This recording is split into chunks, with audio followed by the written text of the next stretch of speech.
Greetings, travelers, and welcome to Traveller RPG headquarters. You can find our Facebook group by searching our name in the Facebook search tool or find a link in the video description below.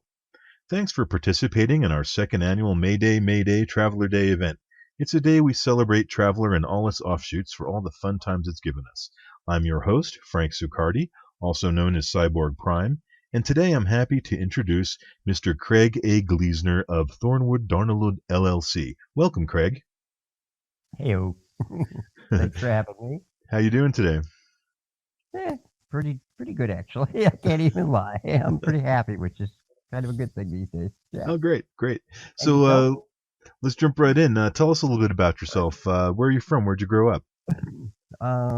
Milwaukee and outside of Peoria, Illinois. Of all places. Started as an East Side kid when I was born. We moved to Illinois when I was young, and I went to a tiny little town called Morton, which is amazing for Google Maps because, man, I went back and looked at that place, and it was like, wow, there's town around the place I went to school. When I went to school, there was just cornfields, like literally. So then moved a couple times in Illinois, and then we moved back here, and I've been living in here, New York, except for 1 year in New York in 2000, which is my best vacation year ever.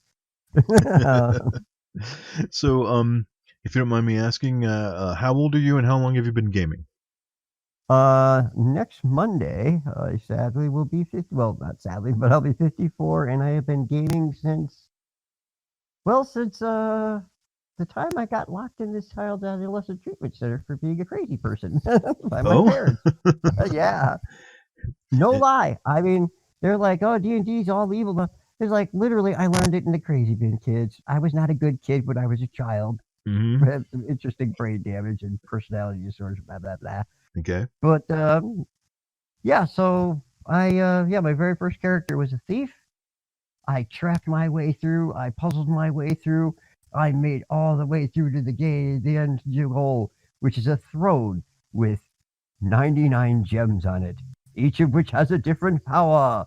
And so I found out how random works real fast because I'm like, I press this one, rattle, rattle, rattle, rattle, clatter, clatter. Oh, I'm sorry. What? I'm so sorry. What do you mean you're sorry? So, you're disintegrated. What? Yeah, you're disintegrated. What do you mean I'm disintegrated? Come here. And that was the first time I've ever been behind the screen. So like literally my first experience of gaming is like, so my character made it all the way through the adventure, died, and to a double aught, character disintegrated, no save. Yikes. In old school second edition D&D, where no save meant, no, you just, whatever happens, happens. So yeah, that was my introduction to role-playing. How come you weren't soured off of gaming by that? Because I'm a masochist. To be perfectly blunt about it, kids. Magnus got some problems. And then actually because I fell in with the UWM Milwaukee Union on the third floor when I was like 18 and coming out of the box. I was a supposed adult. Really big on that supposed part at that point in my life. Right, sure. But I fell in with these great guys and gals, Karen and Scott and Paul, and most of all, Zed Die Thrower. Ed Schoenfeld, man, oh, that man was amazing. And he is literally the man who put me into Traveller. We were at the time playing Villains and Vigilantes. I don't know if anybody's familiar with that, but it's a old school random comic book superhero genre game by Jeff D, which is really cool. Excuse me, sorry about that. We were also playing a game that Zed had started, which was called Crime Fighters, which was like 6 pages in a Dragon magazine, which was like a pulp game. And after that, we played Traveller. And I got to play Octavian in space, which I only know now as an adult. At 18, I had no clue who Octavian was. All I heard was, this is based on a particular period of Roman history. So, since you rolled a high score, you're a prince, and your dad's been assassinated, and the empire is up for grabs. You and your faithful compatriots must make your way back to the capital and reclaim your throne. At 54, I'm like, son of a bitch, that's Octavian. At 18, I had no clue. I'm just like some prince with a bunch of old, these university college guys who've been like, in college for like 4 or 5 years apiece already. Well, some of them. But I mean, they're pretty much a couple of years older than me. And yeah, we, and Thaddy. We can't forget Thaddeus, who in one of the sessions was rolling like complete crap all day. And he was trying to hit this dude with a laser pistol, which is my first Traveller experience with laser pistols, which is, they're annoying. Sometimes they're not the greatest, but you know what? When your player shoves the laser pistol up underneath the dude's helmet, pulls the trigger, and looks at the GM and his referee and is like, do I miss now? Also, we rammed a ship. I literally, for my character, participated in a naval ramming in Traveller. Wow, it sounds like like that scenario of your father's been assassinated and you need to return to the capital. That's a great sounds like a great seed for lots of adventures. When you play with history majors, that's what happens. Yeah, so I'm beginning to detect a theme in Traveller. A lot of some of the folks I've interviewed have history degrees. Yeah.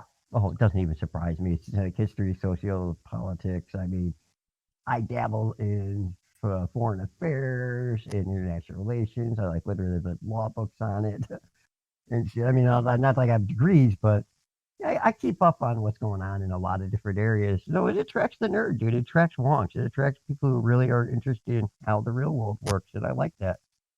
That, and also, honestly, speaking of history, it's like, dude, Mark gave us an empire that started in those little black books as vague notes, and by the time we get now, it is a vast, sprawling empire with like a several thousand-year history. I cannot lie. I owe it to Mark and to Ed Greenwood because both of them created these massive, in-depth histories that just made me go, I want a world build like that. So, yeah, little black books, baby. Yeah, that's where I started, and I did like the vague, open-ended, not so much of a setting. And you're right. Over all these years, there is so many resources, and so many worlds generated, like on the Traveller map, the online Traveller map, for instance. It's crazy. Oh, yeah. I got to talk to Joshua one of these days. One day soon, about getting my my homegrown sector up on there. Actually, the thing that I've been building with my books. Actually, well, I'm going to be building with my books. The first one, honestly. Oh, go ahead. Well, speaking of books, I was going to ask: is there a sci-fi book or TV show or movie that you really like, or that inspires your Traveller, inspires your Traveller games, or that just inspires you to be creative in the sci-fi realm? Honestly, I cannot lie. I started with Pournelle and Heinlein, and Niven a bit, mostly when he was writing with Pournelle. But my real two foundational science fiction texts were, I can't lie, Stranger in a Strange Land and Starship Troopers, which is a really messed up dichotomy to run around in your head with. Everything should be love, and then if it doesn't, we kill it. But yeah, no, pretty much. I don't know. I mean, I dabble. I mean, my current love is, honestly, I am in love with Ian Banks' The Culture. That is my absolute favorite. Star Trek's cool kids. The Culture would whoop Star Trek's little butt. What is it about The Culture that attracts you? That's a very I haven't read it, but it's very popular among my friends. Keeping with my PG-13 licensing, I'm pretty sure I can say, because humans aren't giant assholes. Like, literally, it's a society where that really is. Even people like me who are kind of antisocial, and I mean, there's his book, The Player of Games. I read the character, and I'm like, yeah, I'm exactly the kind of guy you would send off to do that kind of work. You're going to go away from the rest of us for 2 years and deal with these crazy people. But there's a game involved, and politics. Yeah, I could do that. You know, I like the fact that everybody's that they're Noblebright Empire. I'm sick of grimdark. I mean, don't get me wrong. I love 40K. I've been eating it up since BTs. All right, like the Mark 6 Kovacs, second or third, maybe even first edition Rogue Trader. Yeah, first edition. So I mean, don't get me wrong. I love me some grimdark. I'm a goth kid.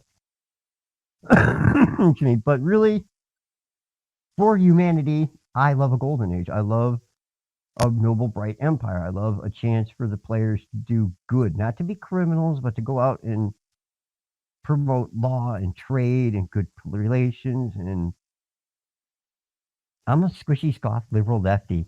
I want the world to love each other. I want to experience everybody's cultures. I mean, Ethiopian food. One of the things I loved about living in New York is I got introduced to Ethiopian food, which, you know, you're probably, if I remember correctly, you're a bit older like me.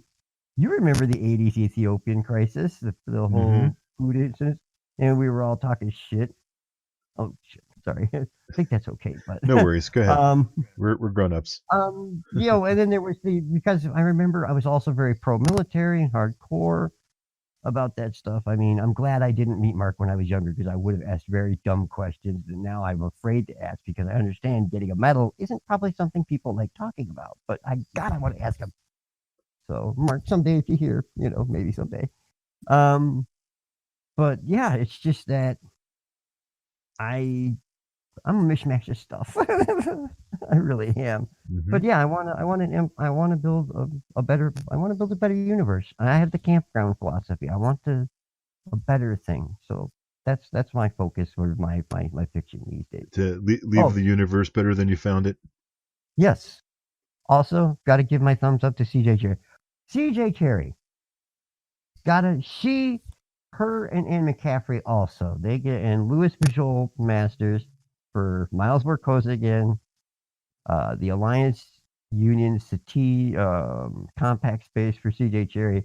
And yes, I'm a nerd, kids. I love dragons, okay? You can all sod off if you don't like that. I like her dragon riders. No, I like that actually. The thing I loved is when she came back and proved that actually, no, really, it was science fiction. This was a lost colony. When they start uncovering their shuttle and the computer wakes up and is like, oh, hey guys, where you been? What the hell are you? I'm your sentient computer. How many years is it? Oh my God. What the hell happened? You know? Also, I loved her. Anne McCaffrey's privacy. I love that a citizen, if you were talking to somebody and you started getting on stuff, that you could just be like, hey, that's privacy. And, you know, there was a cultural understanding to, okay, you know, to back up off that. I'm not so keen on the vegetarian thing, though.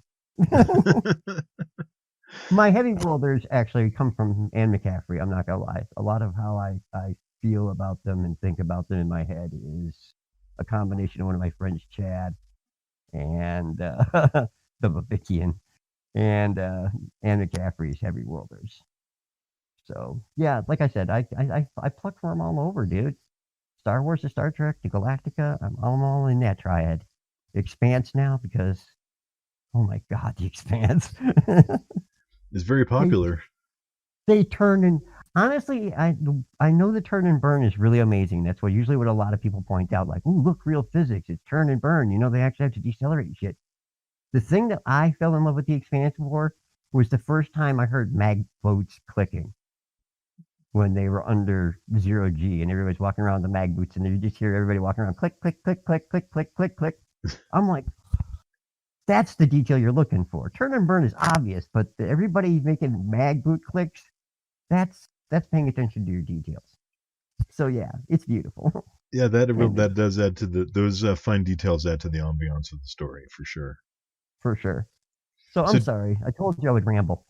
Oh no, feel free. That's what these interviews are all about. So we can get a chance to know the different publishers and authors who contribute to our game realm. So Yeah, feel free to share as much as you care to. Do you have any hobbies aside from gaming? Like, do you enjoy fishing or photography or anything like that? Wait, there are hobbies outside of gaming? Other gaming hobbies? I didn't know. I just thought there were gaming, and then there were, you know. All right, fair enough. I know I'm pretty much a nerd. I mean, I'm one of those people who I love all the Star Wars movies. You know, I find something to love in each and every one of them, even the ones I'm not so keen on. Mm-hmm. I have found things to love about them because you should love the thing, not hate the thing. You know, it's one of the things I don't understand about toxic fans is they're like, oh my God, the shit the stuff they complain about nowadays with Star Wars. You know, like, that's they got new force powers. It's like, dude, when I started, there weren't any force powers.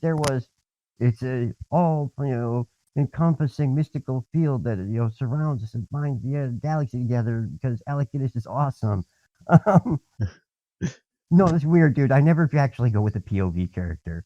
You know, I know it's supposed to be Luke Skywalker, but dude, Alec Guinness, Bridge Over the River Kwai, I was sunk. Obi-Wan was always going to be my guy. But, it's a great, memorable character. Oh, he is. I love the fact that he was just like, no, you shouldn't kill the character, George. It's proper. Mostly because I don't want to play him. Shit, I have to go back and play him anyway.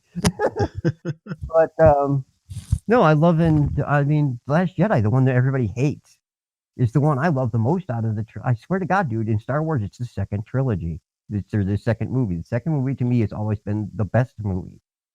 And I think in this one, I mean, I love they went back to the mystical. Okay, hold out your hand. Do you feel that? I do. Smack. That's not how the Force works. It was just like, yeah, the Force works however the writers want it to work, guys. It's Magitech. I mean, you guys forget when Darth Vader was like blocking blaster bolts with his hands and ripping stuff off of Bespin's wall to throw at his kid. I mean, when I saw Kylo Ren was like, yeah, your blaster bolt's going to stay over here. You, on the other hand, I'm going to have my guys bring over here to talk to. And then he holds it for the entire conversation. And I was in awe. I'm not going to lie. That blew me away. I was like, oh, I felt the wonder I did as an 11-year-old child again. And if they get that out of me, then they've done their damn job. And, pay attention. I don't know. Just, yeah, I want to create a much better world. I mean, and one where nobles do stuff. You want to know that? Right. You want to know about the thing in my Traveller universe? Patron is PC. Here's the thing. To go on another tangent, but not really. My friend and I discovered way back in Little Black Book that if you could make your survival rolls, you could stack up 5 terms would make you a pretty serious character. You know, you'd have like probably a 6, a couple of 4s, 2, dabbling of 3s, and, a sklob of level 1s, as long as you could make it. Right. And so my guys are always playing like 5+ terms. I had one guy who went in for 12 full terms. He kept getting mandatorily re-enlisted. It was horrible. He literally was 17 years old because he finally hit the mandatory retirement. No recall.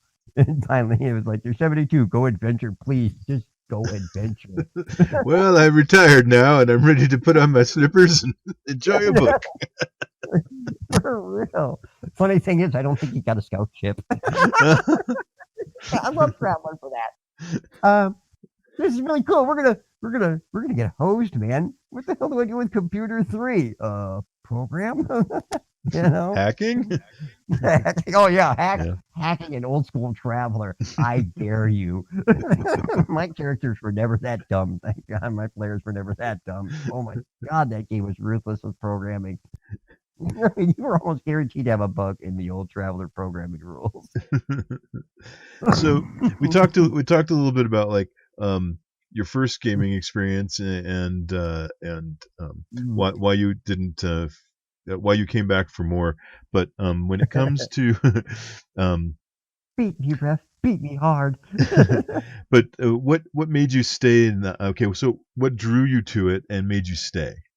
Like, when did you know you were hooked?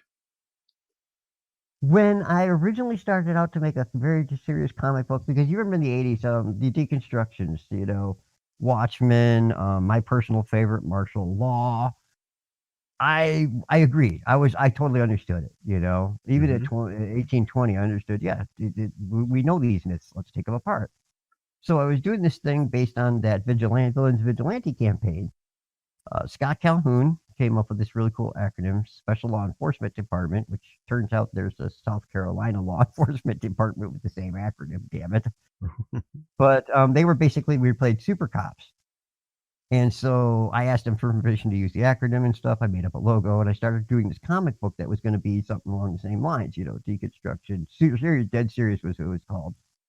And it was all going to be about like how it would really go down. I mean, I wrote I have a 15-page supers law somewhere online, but I started doing research for that. And then I had this brilliant idea, since I was hanging out with gamers, to like game out the game. And then suddenly it became, let me publish this. And then next thing you know, I'm in the T5 beta going, please, Don, let me in. I don't have a CD, but please, dude, I promise I'll get it. And on my word of honor as a noble, he let me in. I got my CD beta, and that was pretty much the culmination of my dream. I've been heading for it all my life in a weird way. Honestly, I've been off and on trying to become quote unquote a publisher since, I was like mid-20s. Wow. It's nice to realize a dream that you've had for so long. Dumb stubbornness and a lot of luck and a whole lot of people helping me out. I can never claim to be one of those dudes who are like, I did it all myself. No, I didn't. Mark Lucas totally did the Herald book for me. I mean, he did the art pretty much pro bono, which made that book. And Stephanie McKella, who does my covers. And of course, Ian, who's doing my current ships. It's a great cover on the Herald book. Steph is amazing, dude. Her eye for negative space is astounding, because she was like, I had two when I first showed the Herald up. I had one review, and this guy was just like, really, your whole preview kind of bites because I could care about your development story. Show me what's actually in the book. He was much more polite about it. Actually, he was very nice about it. And so I had to go change the preview, and then Stephanie came along and was like, excuse me. No, she didn't cough. That was me. She was like, hey, mate, about your cover there, mate. Could I do you one? And I'm like, yeah, I guess, because even I'm looking at it going, I used to have a good eye for this. What happened? Because it's one of the reasons I dated my first girlfriend. We had like a similar aesthetic eye. She's a graphic designer. Okay. But yeah, Steph came up and it was just like, she showed me this mock-up and it was just like, oh my God, that thing's beautiful. I mean, honestly, I can't lie, dude. I think she sold the book probably more than any between her and Mark. I got words. I put words in there. That's my contribution. That's awesome. So, do you prefer to be, like when you're gaming, do you prefer to be a GM or a player? I love being a player. Being a GM GMing is I have, if there is a God, they have my sympathy and a certain amount of pity, because that is the most thankless job it is, creating a universe. I got this plot. I got this sandbox. I got this idea. Players, we're going to smuggle battle dress. Oh, this is not going to go well. I can just see this. Nope. Total party kill except for the pilot. The Navy who is... because this is PG-13, and that's not safe for work story, but if I live long enough to meet anybody at a con, badger me into a corner, throw some whiskey at me or something, I will tell you the story of how they got boarded by the Navy. Oh yeah, dude, because originally it took me a long time to loosen up, so I'm like, well, okay, guys, you can smuggle battle dress, but it's still illegal. Okay, in the old days, I would have been like, no, not at all. But I said, you can do what you want. If you want to be armed smugglers, you go ahead. And yeah, character. Things went downhill from there. Yeah. That's honestly probably most what I hate GURPS Traveller. I mean, I love GURPS Traveller for the artwork. I love it for the fluff. The fact that it's not in metric irritates me to this day. Steve, wherever you are, if you're hearing this, I know you do metric versions for Europe. Just do the same version for America. They can learn. I did. 1970s multi-public schools, baby. Yo, represent. They taught me metric. Which is actually why another reason I love Traveller is that whole keeping to the metric system. I mean, it's beauty. It's scientific. It's rational. It's not like some king's elbow to nose or whatever. It's like, water boils at this temperature. It freezes at this temperature. ta-da! This one's 0. This one's 100. Well, that makes total sense. Mm-hmm. So I think a lot of people, well, myself included, learned. Well, I mean, we learned the metric system in school, but I applied it in Traveller because you don't really get to apply it, in America so much. No, well, you do if you're in the medical system. Right. Mm-hmm. Or science, I suppose. Yeah. Oh yeah. No, weirdly enough, no. When I'm with Crohn's disease, I've been in and out of the hospital pretty much since I was a teenager. And they started with that was the first place I actually experienced kilograms as a mass measurement, because they would take my weight and my mass, and then they'd convert it over and they'd also do kilograms. Huh. And so I ended up having a discussion with a nurse about, well, what's the deal with these kilograms? And so she had to explain, like, mass versus weight, which was, people, dude, I love nurses. Shout out for nurses. Y'all rule. My sister's a nurse. You guys rock. Yeah, you do. You do. I've been in the hospital so many times. And doctors can be hit and miss. Like, don't ever let a doctor take your blood. Do not. They're very, very bad at it. I have yet to meet a doctor who can draw blood. The pathologist, the blood person, the quote-unquote vampires, yeah, those people are wonderful. I was in the hospital for 3 months. And they came and took my blood every day, and man, I was some of them. Well, actually, after a while, I know at first I was squeamish about needles, but after a while, man, those phlebotomists, a lot of them knew what they were doing, and sometimes they took my blood, and I didn't even hardly notice. I love you. Thank you. That was the word I was trying to remember, phlebotomist, because it's such a cool sounding name too. Right. Everybody else called them the vampires, like you said, but yeah. Come for your blood. Oh no, dude, and they are. I love how they're almost all of them. They're either quick, cold, and professional, and you're in and out in like 5 seconds, or you get the nice ones. But it doesn't matter. A lot of them, the good ones, dude. Yeah, you're right. They'll stick you if you let them know, like, hey, I don't like big needles. Can you use like a little, like an 18 gauge on me because I'm a sissy pants about needles? They will. And I have had people, like you said, who just are in and out, like you don't even realize they're there. Like, wow, are we done already? You're awesome. Thank you. Yeah. Wow. And, and then you're out and you're back asleep already. So that's kind of cool. That is nice. It's appreciated. Yeah. When you spend as much time as 3 months, I have too. So yeah, that little bit where you get that extra hour before breakfast shows up to crash back out, juicy. They would wake me up for my sleeping pill. I was very confused. So yeah, that one's great. Scheduled for a sleeping pill. I'm already asleep. Well, so getting back to sci-fi RPGs, what's your do you have, is Traveller your favorite sci-fi RPG, or do you play others? I'm sorry, sir. There are other sci-fi role-playing games? Really? Okay, just checking. I'd heard rumors of them, but I've never seen these horrifying beasts. Although I hear Stars Without Numbers is actually pretty good. Have you? No, I've been a Traveller guy all my life. And do you have a favorite setting, or do you like to make your own? I am biased. I like to make my own because I'm a little nerd who tried. Mark gave me books and said create stuff originally, and I did. I never stopped.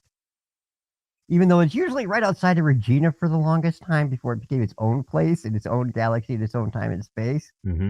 So I cannot lie. I have tried my damnedest as much as we all do, but of course none of us, as Agent to the Imperium pointed out, none of us, I thought I kind of knew something about it, and it was just like, oh, wow, Mark, it's both more ruthless than I ever imagined and more awesome.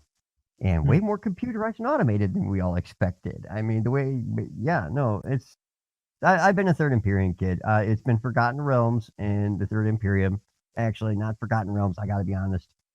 Magnus of Thornwood, or Archmage of Netheril.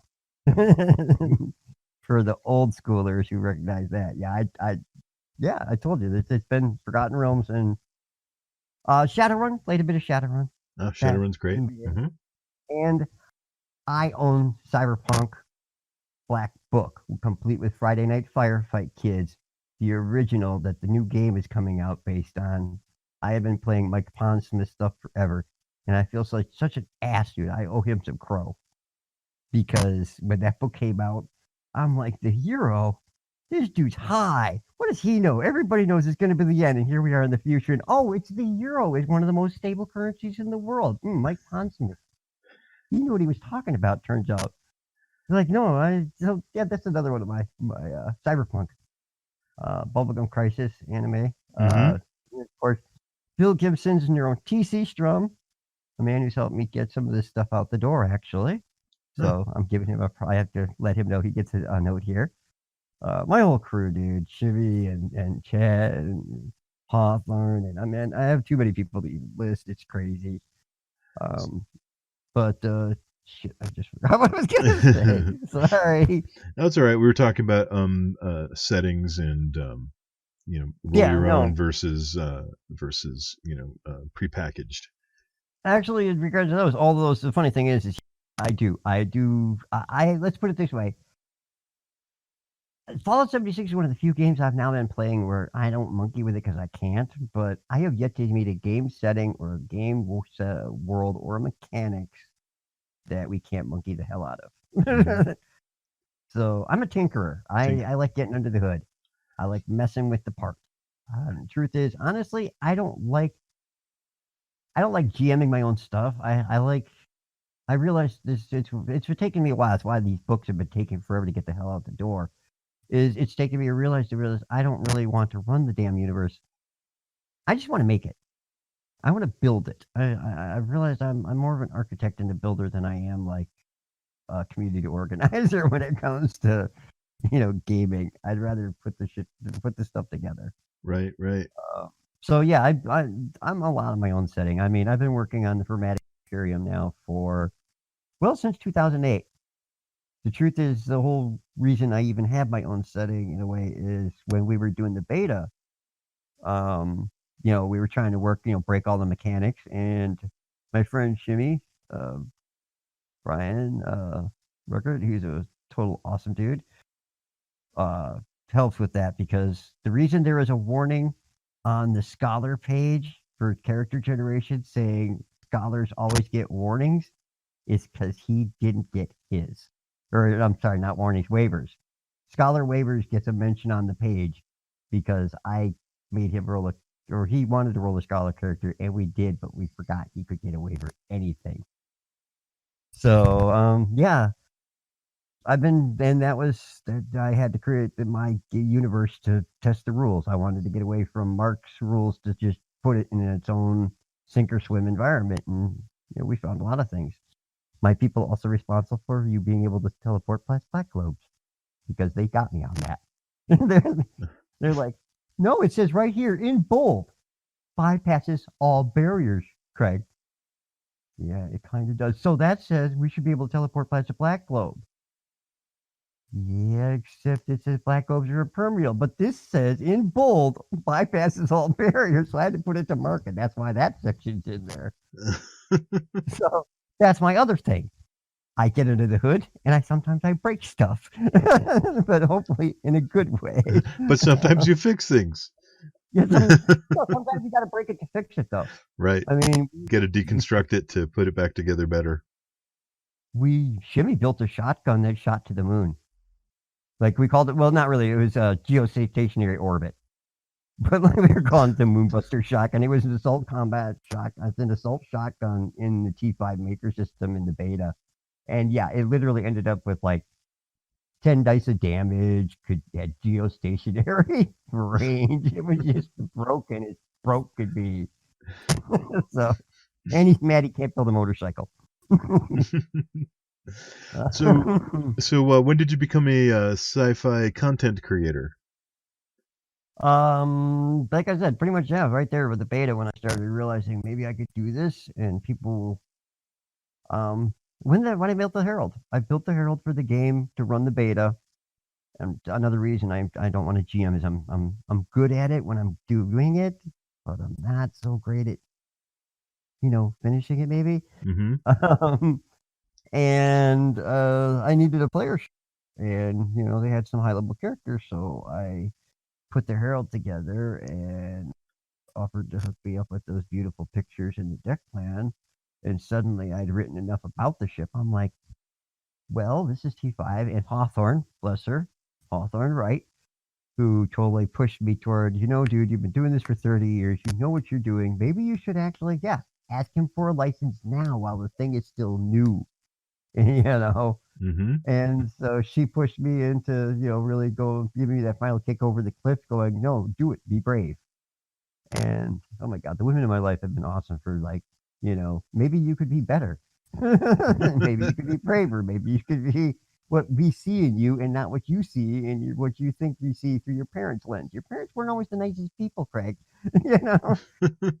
They did their best they could, but they weren't. They were from an older generation where things were much more not as good as they were.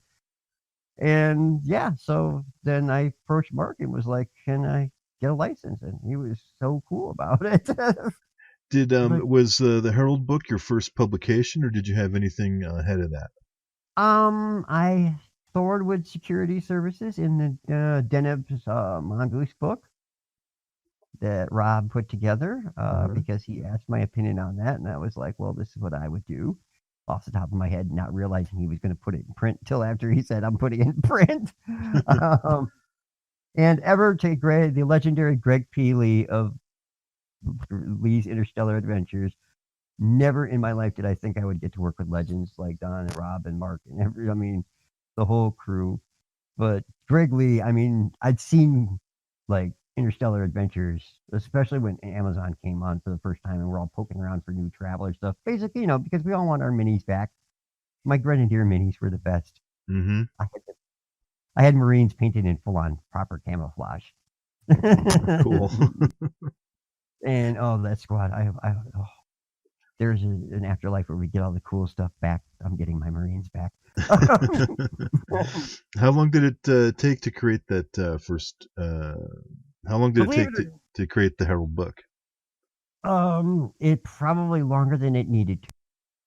I am not always. My muse is not as on me as she was back in the day, shall we say? And I've been sick. I've been, I have bipolar, so or manic depressive, we used to call it back then. So sometimes I get in these not so happy good places, and writing is a chore. And the truth is, honestly, the thing nobody told me about writing is, yeah, it's kind of cool and awesome when you're first putting those words on the paper, and then you have to go back to them and go back to them, and the more you read them, the more you find more typos because you're dyslexic, and so you're like blah blah blah blah blah blah blah blah blah. Erase that sentence, put this sentence in. Okay, fix this. Oh, I totally screwed up another sentence. So honestly, a lot of it is it's wow, dude. To all those people who said be your own boss is so cool and do something you love because then you'll never have to work for a living. I seriously want to almost punch in the face because it's like no, once you do something you love, it starts being work when you're doing professionally. It's just work. Yes, you can still love it, but it's a lot more work than it is play. I'm not gonna lie. And Oh, because you have and customers have expectations, and you have to yes, as far as publishing schedules and quality of content, and you can't just put it down and walk away from it and tinker with it. It's got to have yeah. some quality control on it. Honestly, my biggest hangup is Hawthorne always has told me this since she told it to me in the 90s. And I had my hardest hurdle to get over is the axiom of truth. Best is the enemy of good enough. Mm-hmm. And that is my hurdle. I, my idea of good enough versus best is a little too close, probably, for good. Mm-hmm. Um, Unlike a lot of small publishers, I probably would do best if I had like resources. Truth is, all this has been coming out of my pocket. That's another reason it takes so long is I've got real life bills, and obviously with things right now, most of my friends and my roommate are kitchen people. They're cooks and stuff, Uh-huh. and or they work in delivery for kitchens and stuff. So this has kind of impacted everybody's ability to do things like pay bills and rent and stuff. Right. So that I was pretty ramped up to get everything on the game on the Shackleton, and I'm like I'm gonna get some more art. I'm gonna talk to Steph about getting a serious cover, blah blah blah. And then it was I'm gonna do nothing but sit down in my house in my room and bunker down and be depressed because I am broke because, everything's just kind of, not good right now. Mm-hmm. Yeah, doing it on my own pocket has been another one, just because, I have to replace printers when they break. Capital investment is a thing, Right. which is a lot of where my money is.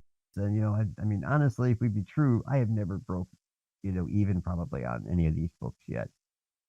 But it's immortality, it's for sure, even after I'm gone, if I leave people with good books and they enjoy them and they use them, maybe pass them on to other people who use them and enjoy them, I've done my job as a publisher. That's a good way to look at it.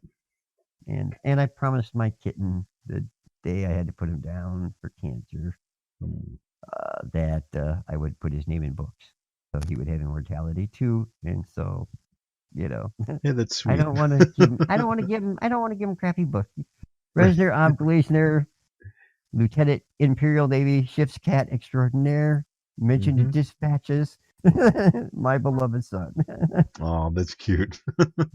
Oh no, seriously, if I ever somehow end up with biological human children, they're just gonna the first male is going to have to understand your son number 2.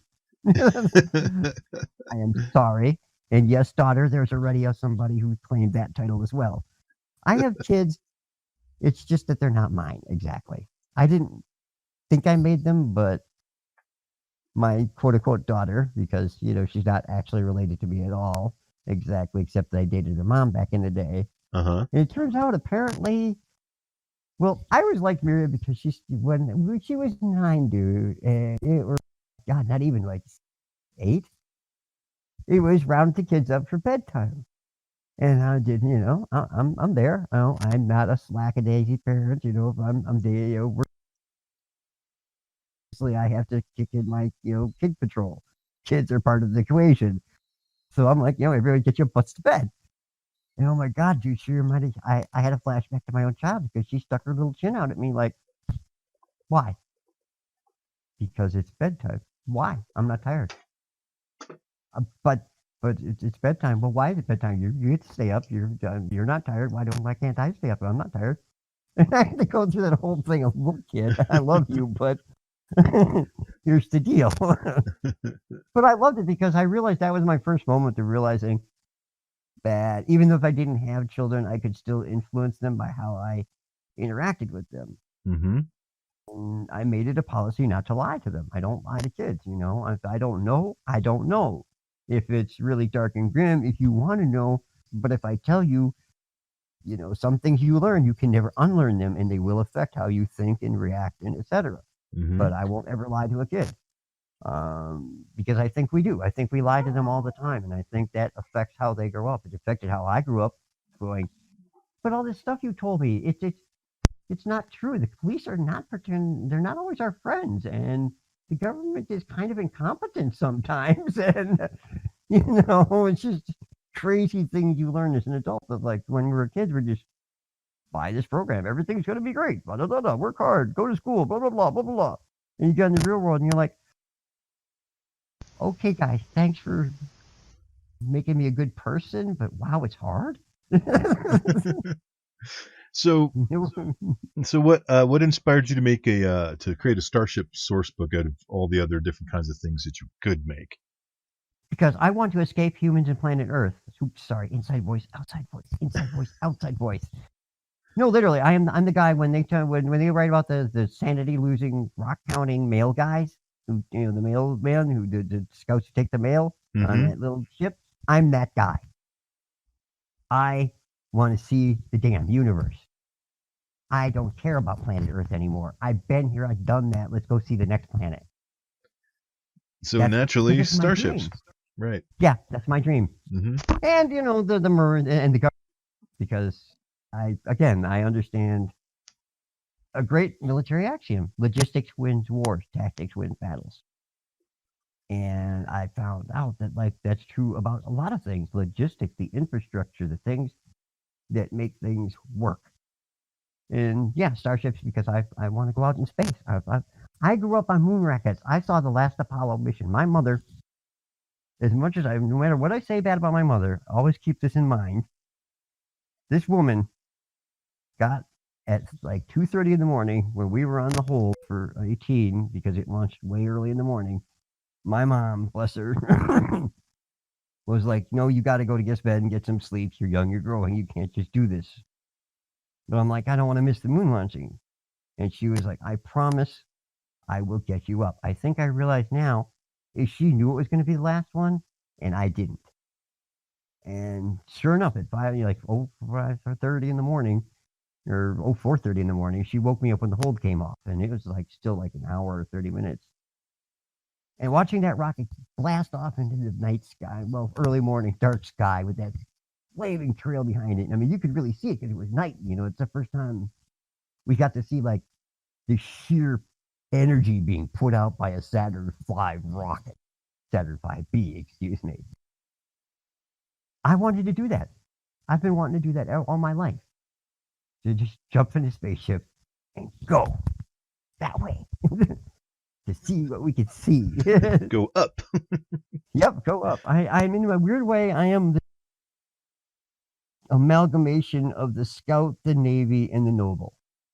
Those are pretty much my three career paths in travel. Those are the three things that I glom to. I will always try to play one of those three careers because those are the three that attract me for those very specific reasons. I can fix stuff, I can explore stuff, and if I can't explore stuff and fix it, I can shoot it with my big mason weapons.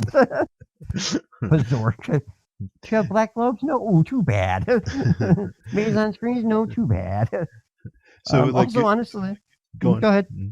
Well, I was just gonna kind of lead into the next question, which we're kind of talking about anyway. Is like what's your personal favorite type of content to produce? Like, if you, let's say you had all your bills paid for the next year, and and I handed you a typewriter or your word processor or whatever, and said, I got a laptop. Yeah, okay. Make something for the next year. Would you make maps? Would you make modules? What would you make? I would actually do my job as a publisher. What I would do would be put this. Really, my dream is to have I'm slowly putting it together. Is a team. I really like the idea of a team. It's the thing of why I'm going back to Fallout 76 after we done here is because I got a team there, and I love a good team. I would put the pragmatic. Well, for one, I'd finished my 2 playable races, the Enidex 2 and the Vuji, especially the Vuji, because Tim Osborne nailed it, dude. It is a most alien. It's just a good, solid alien. The Enidex 2, they're basically humanoids. They're different, but they're not, anything other than bipedal, bisymmetrical, blah blah blah. Whereas the Vuji are just weird. I love that Mark put in asymmetrical into the alien generation because it made a really nifty character. So I would do my 2 races. I would finish up the 4 ships that I have on the burners. The Shackleton, obviously, coming first because that's my dream boat. I love that big tubby boat. The Cool, because I love Corsairs. The F4U Corsair is one of the most beautiful planes ever. And the Cool has that kind of a look. And, of course, for my friend, the Screaming Penny, which is another... Every last one of these ships, except the Shackleton, has been made for a player group, honestly. That's the funny thing is I keep making them, but they're always made because, okay, you guys need a ship. Here, I'll make one. Pow. So you must have. So do you have a gaming group that you play with regularly, or? I used to. Life has been kind of various things, and sometimes Craig is maybe not the nicest person in real life to hang out with if you're his friend for a long time, and sometimes you maybe want to punch him. And maybe I'm really thankful that none of them have yet. No, maybe I really am. No, my friend Chad, it was funny, dude. He was like, so could you do this thing that involved making fun of me to motivate me to do this other thing? And so I did, except apparently I really do have a rapier wit at times. And the thrust was very good. And when people talk about ki, I understand it because it's the only time in my life, one of the few times in my life where I felt a metaphysical effect because his arm came back and it came forward like 2 inches and stopped. Except the force, basically the ki of the whole blow hit my leg and I felt my leg shattered. I'm just like, yeah, I'm really glad my friends love me. Because sometimes I'm not a nice person. Oops, And did I so, go too far? yeah, exactly. No, he was like, no, fair enough, you did, but you didn't realize it because you were doing exactly what I asked you to do, so no harm, no foul on either side. So, because my friends are awesome. Mm-hmm. But no, I used to have a group. We used to game pretty regularly. Actually, we're known in some circles as the group that breaks things because, in addition to doing Traveller 5, we also broke Torg, second edition, when it was getting created. Mm. So that was our group. Our group pretty much gets together to sometimes just find a system and break it. What's the gaming environment like in your local town? Is there any hobby shops or gaming stores that support RPGs?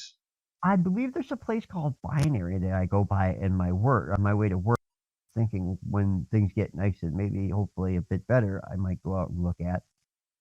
But there was Napoleon's on the east side. That was an old school place that had literally like tabletop, not just tabletop, but they had like Napoleonic. I mean, it's called Napoleon's because they played Napoleonic, not just 40K kids.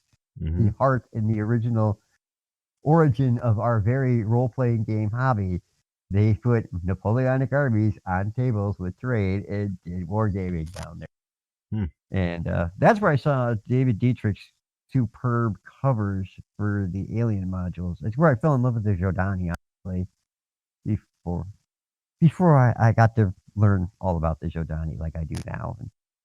But yeah, that's the other thing, because I try to make covers equal to things that inspired me. When I first fell in love with Traveller, there was the little black books, but then remember Dietrich's Alien modules with that crazy cool style he had? And No. that sold me too. I wanted to do that. That's honestly, when I was in Napoleon's looking at Dietrich's covers, just going, I want to make that kind of stuff. Reading the inside and looking at all those little charts. Here's how you make a language. So actually, to get back to your question, I'd hired Rob Stone and maybe JK to do some languages for me. And also, I'd try to get the actual basics of the setting out. Here's how the Empire works. It's not evil. They're actually a good empire. There's a couple of mortals floating around. Iffy about adding the superhero angle. I know my friends is like, you should, but I'm like, I kind of just don't want it there now. Mm-hmm. But I do. I am one of the things that is people should know when they are looking at my books. Is I write a high level traveler, not just in player power, but in tech. Mm-hmm. And my tech level, I actually the running rate is around 18, between 15 and 20 is where I'm playing right now with my stuff.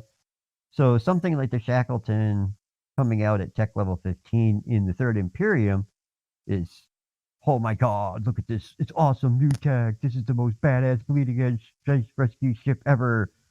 In the Chromatic Imperium, it's like, this is like a second or a third generation ship. It's like second line or third line. There are more auxiliaries now. Because with a tech level 18, 15 is actually more like what 12 would be in old school travel. Mm-hmm. So your baseline's a lot higher, which also means all those traveler ships you guys have for the Third Imperium, they're like TL12. Excuse me. Excuse me. So all those ships, like, literally are about a tenth the cost in my universe because nobody but like locals flies them. Because TL12, when you're sporting 18 from your capital, and that's not your military, that's just your basic civilian populace. The military is like TL20. Mm. But they're not from there either. The Far Stars is roughly working right now. This is your technically non-canon, but mostly quasi-probable canon. I don't remember. Is Andromeda to the south of our galactic plane or to the north of our galactic plane? I don't know. That one always messes me up. But suffice to say, they're about 25,000 to 50,000 parsecs out from the galactic, our galaxy on the way to Andromeda. That's where the Riftboard domains and the Far Stars takes place. Hmm. Because I figured that was suitably far enough out in time and space to not be too Earth-centric. Uh-huh. That's the other thing. I want a much more I want a cosmopolitan universe. That's the one thing I love for Star Wars. More than Star Trek, Star Wars, that cantina scene said, this is a galaxy full of crazy different alien peoples. And I want to see more of that in Traveler. I'd like to see a lot more inclusion. In Third Imperium, there's a lot of different alien races, but until recently, we didn't really know there were. We didn't see a lot of them. And all the major races that were aliens were, pretty much, let's be honest, pretty much antagonistic to each other. So, yeah, I want to see more of a Star Wars-y, happy, like, what would Star Wars be like with maybe less force powers and more happy, good empire? Right. With a dash of culture. Less Palpatine. What? Oh, that's my boy.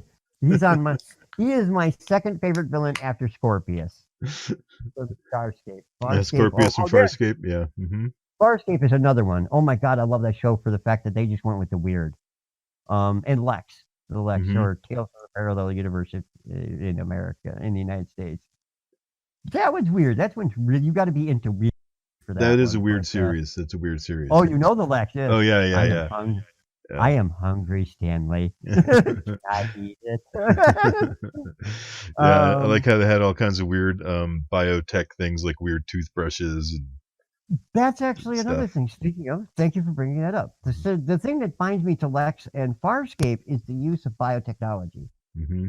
I want to see more biotech in Traveler. So that's another thing that I would push in when you getting back to your what would I do.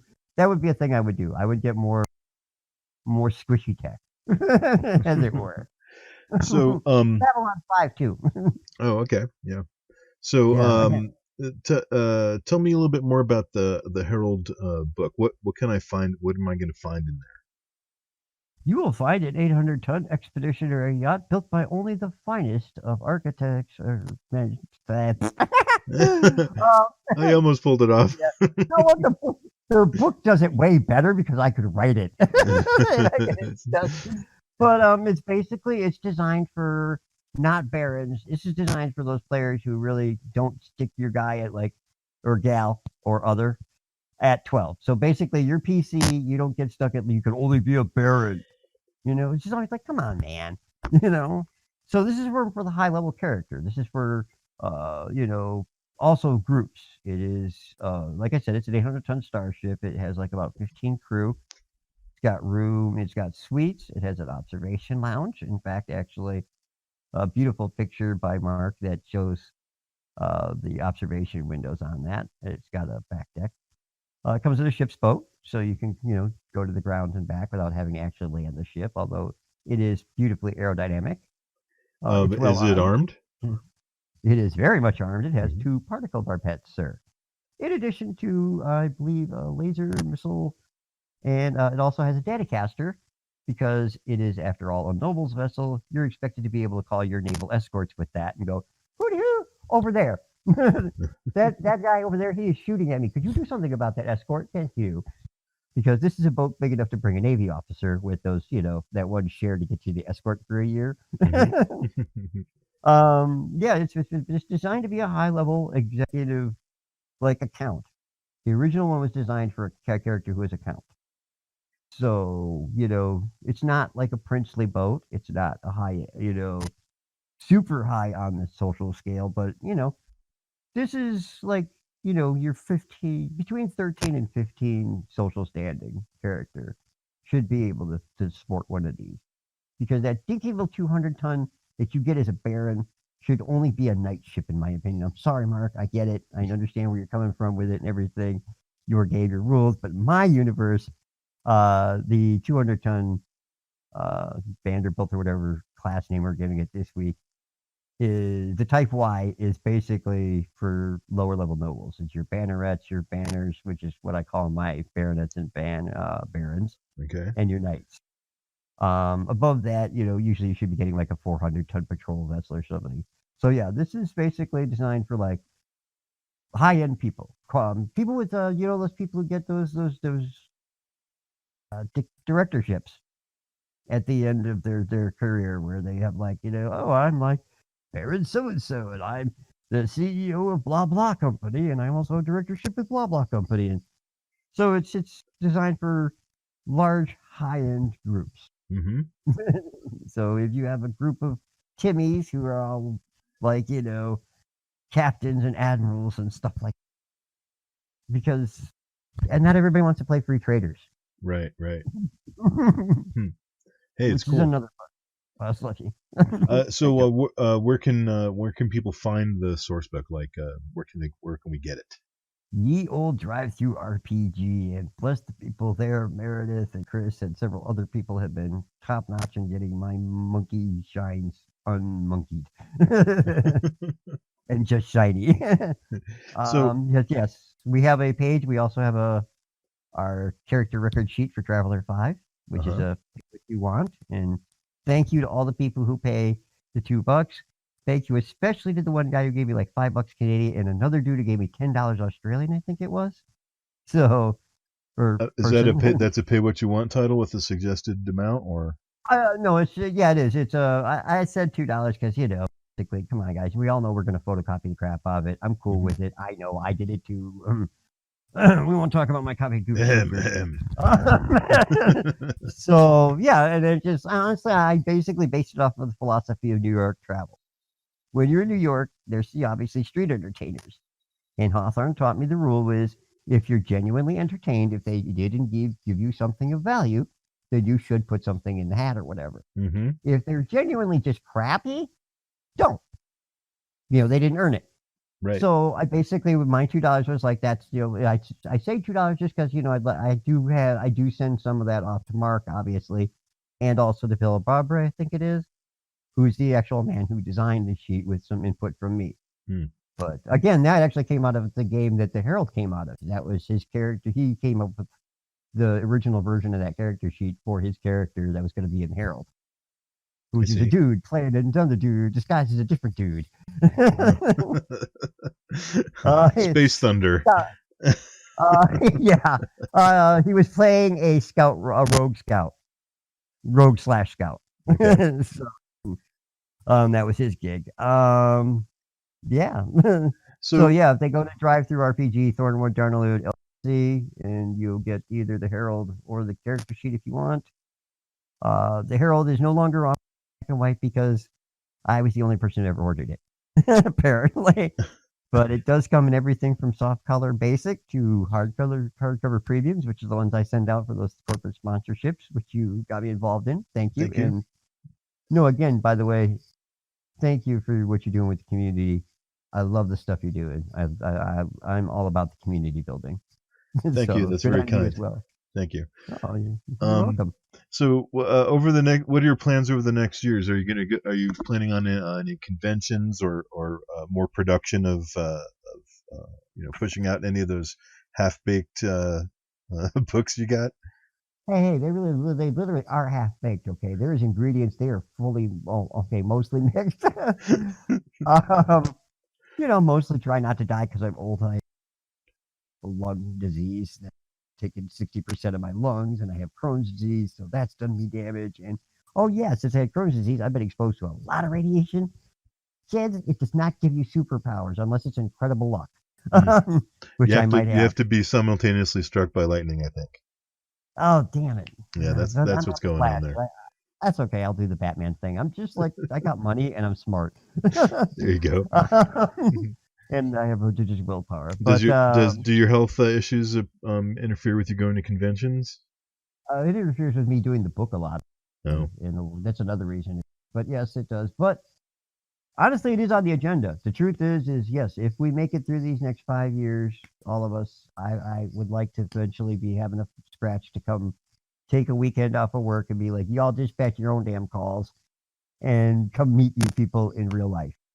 That is definitely a thing I want to do. Frankly, I want a table one day. I really do. You want to know the truth? Not only do I want to go to a convention, I want to be able to table. I want to be able to put my pretty little books out there and meet Steph and Mark and Ian and be like, look at this. You guys did this. Because, Yeah, no, So that's pretty much it. that At sounds least my like books. that sounds like a good goal. I've never been to the Traveler Con, but I've had a lot of people Me recommend neither. it and say it's a great place to go and meet other traveler heads. So Oh no, yeah.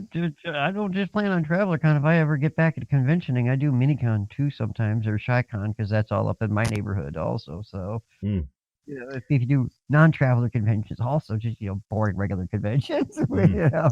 I've been hitting the Sci-Fi convention here in Albuquerque, the Bubonicon, and that No, has a okay. great support for gaming. So if anybody is in the area and interested, it's a great convention. Um, I will have to keep that in mind. so do you have a website or social media where people can find you? I do have the Thornwood-Daarnulud LLC Facebook. That's pretty much there. I post intermittently. I'd probably post more if people left more comments, which he really would like to see, because feedback is important for a publisher to know if people like it or if he's just wasting his time. Mm-hmm. But actually, though, if you do comment, I mean, I'm not gonna lie. This last couple of weeks have been all Fallout 76 because I just got the game, so I'm still on puppy love. But, and honestly, I've been, like I said, I do have depression, so I've been kind of climbing out of that hole with like an extra over helping of happy fun. Which actually has been, truthfully, this has helped too because it's making me focus back on like getting back to the book. Right. Now that we're all on quarantine, we're stuck at home. Now might be a good time to work on those projects, right? Get to work. Honestly, that helps. Honest to God, the truth is really feedback has been the biggest thing. I cannot. Again, I got to give Shibby a shout out because that brother has been there. Honestly, my whole crew has been there for me, and they put up with my shenanigans, and they have been encouraging me. So yeah, I'll try to get back on the book, people. All right. Thank you. You're welcome. Well, Craig, we're at the end of our interview. I All want right. to thank you again for coming and sharing your stories and letting us have a little peek into the behind the scenes of what makes your company go. And I wish you the best of luck with your publications. Thank you. Thank you very much. I'm probably going to be horribly embarrassed when I listen to this later, but I hope everybody. Well, that's it, folks. I'm your host, Frank Succardi, also known as Cyborg Prime, and I've been talking with Mr. Craig A. Glesner of Thornwood-Daarnulud LLC. Check out his products over on Drive-Thru RPG. Look up the Herald Class Starship and enjoy. Craig, thanks again for participating in our Mayday Traveler Day event. Hold on, Beowulf. Help is coming. And thank you, listener, for joining us today. That's all for now, travelers. Until next time, happy traveling.